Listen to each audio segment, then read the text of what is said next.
이번 주 우리가 함께 마음에 새겨둘 성구는 이사야 40장 31절입니다.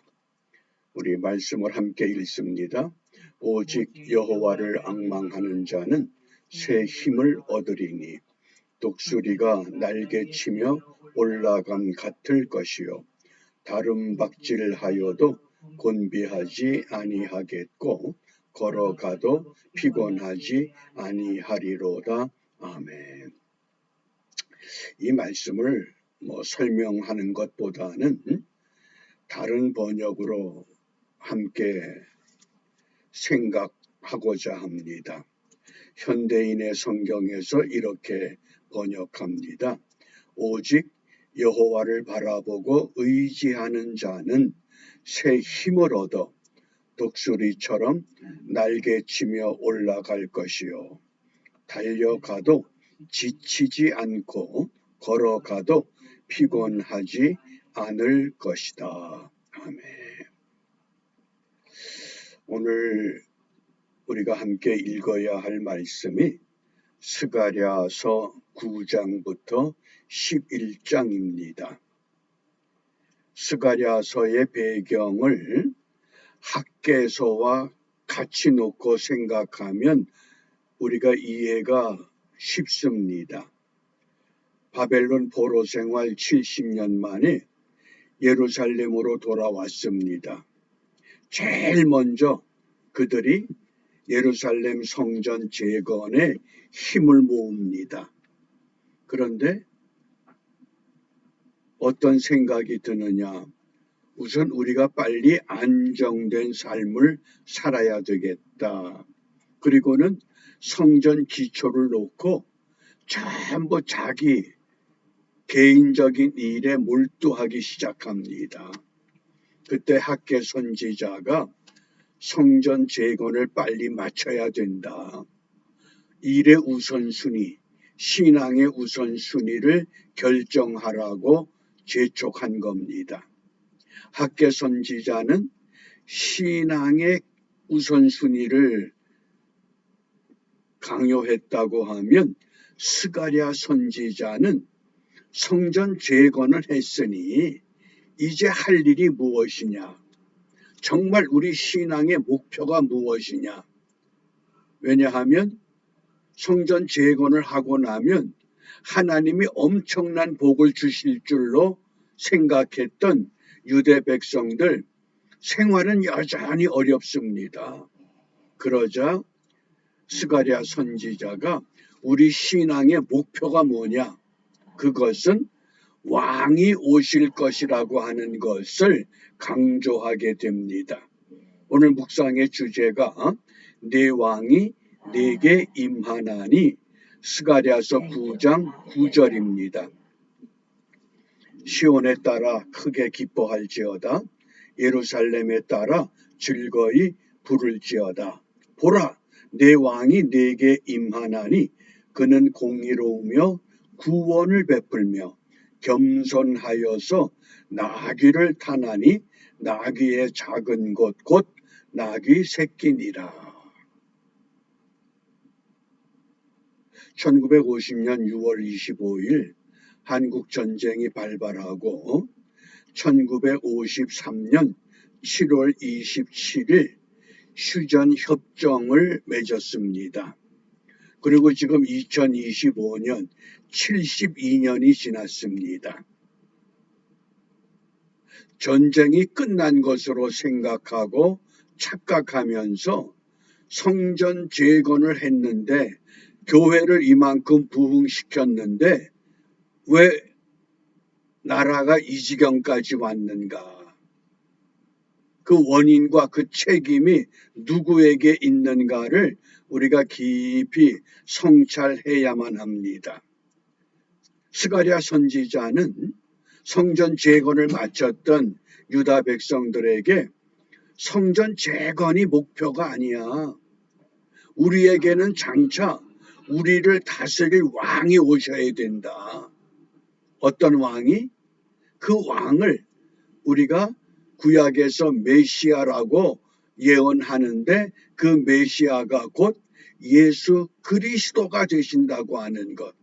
그런데 우리는 왕으로 오신 예수 그리스도를 믿고 있습니다. 그 예수를 믿는 우리는 지금 어떤 생활에 도취되었고 어떤 삶에 만족을 얻고자 합니까? 경제 대국을 이루었다. 군사력이 막강하다.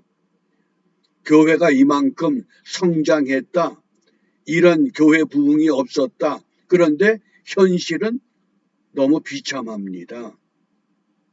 이런 스가랴 선지가 외치던 유대 역사의 현장과 오늘 우리가 살고 있는 이 시대의 역사 분위기를 우리가 함께 생각하면서 오늘 선지자는 우리에게 무엇을 원하는가, 무엇을 외치는가, 우리가 그 음성을 먼저 들어야 합니다. 첫 번째, 성전 재건하면 우리의 삶이 윤택해지고 나라가 부강해지고 우리가 좀 더 잘 살고 그것이 목표가 아니라고 하는 것. 평화의 왕이 오셔야 된다고 하는 것을 예언한 겁니다. 이사야 53장 5절입니다. 그가 찔림은 우리의 허물을 인함이요 그가 상함은 우리의 죄악을 인함이라.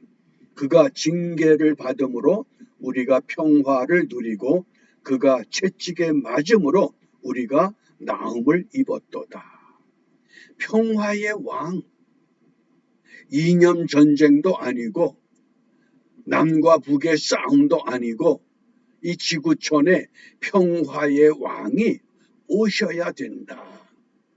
그 평화의 왕의 특징은 겸손하게 백성을 섬기는 왕이라고 우리에게 깨우쳐주고 있습니다. 그 다음 두 번째, 어떤 왕이냐?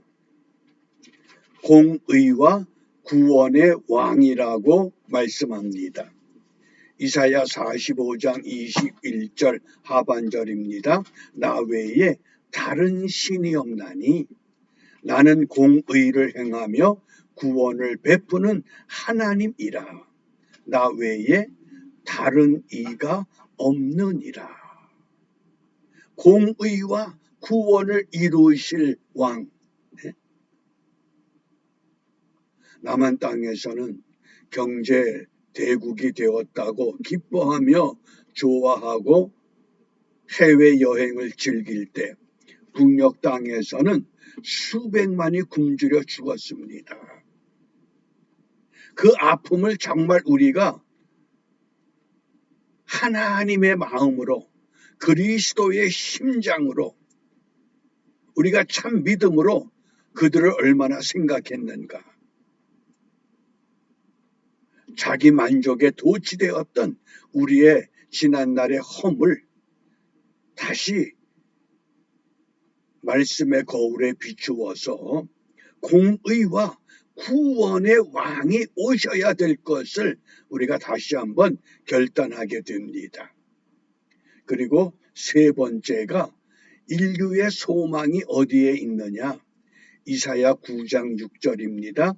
이는 한 아기가 우리에게 낳고 한 아들을 우리에게 주신 바 되었는데 그 어깨에는 정사를 메었고 그 이름은 기묘자라 모사라 전능하신 하나님이라 영존하시는 아버지라 평강의 왕이라 할 것임이라.